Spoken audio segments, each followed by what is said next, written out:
Question number 4, Jacinda Ardern. Speaker, my question is to the Prime Minister and asks, does he stand by his statement, quote, "We would prefer that we were a more equal society with less inequality"? Right Honourable Prime Minister.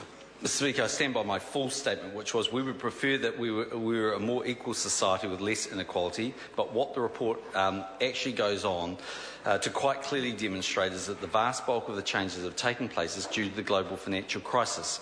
I went on to say in the same statement, fortunately, Mr. Speaker, the government has an economic plan that is seeing the economy grow and enabling people to get into work.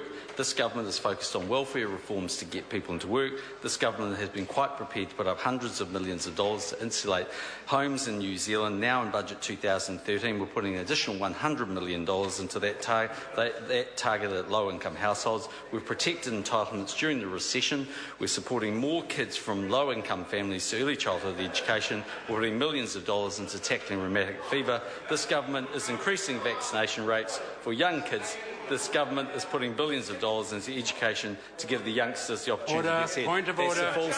Point of order, Jacinda Ardern. Mr. Speaker, there was a reason I summarised that quote, and I'm sure there would have been a full stop in there from what the Prime Minister was quoting. That's not a point of order. Supplementary question. Order. Supplementary question, Jacinda Ardern. Supplementary to the Prime Minister. Why is it not the government's view that they should set a target to reduce child poverty when he has set targets for rheumatic fever, for instance, which poverty contributes to? Right Honourable Prime Minister. Well, Mr. Speaker, I think broadly the view is that there are many ways you can actually define and measure poverty, so the government would rather have a series of programs. Supplementary question. Supplementary to the Prime Minister. Does he agree with the Expert Advisory Committee on Child Poverty that there are 5 measures of poverty, and will he accept their recommendation to use all of them? Right Honourable Prime Minister. In relation to the last part of the question, no, we won't be. Supplementary question, Jacinda Ardern. Supplementary. Does he agree with the Expert Advisory Group co-chair Jonathan Boston that very little of what the government has done to date directly addresses the challenges of low incomes? Right Honourable Prime Minister. Mr. Speaker, no, I don't actually, and the reason for that, amongst a whole lot of other things, would be, firstly, if one looks at the inflation rate in New Zealand under this government, it's running at under 1%. If one looks at the average hourly wages, they rose 2.1% in the last year. If one looks at the changes we've made to the minimum wage, we've increased it to $13.75, which is half the average hourly wage of $27.50.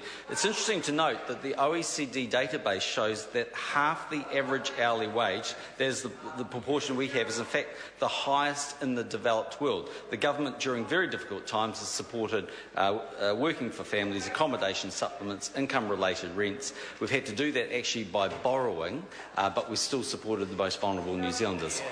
Supplementary question, Jacinda Supplementary Ardern. to the Prime Minister. Did he read both the Expert Advisory Group's report and his own government's response, given some commentators have said, quote, National's approach is about as in line with the report as the atmosphere on Mars is in line with that on Earth?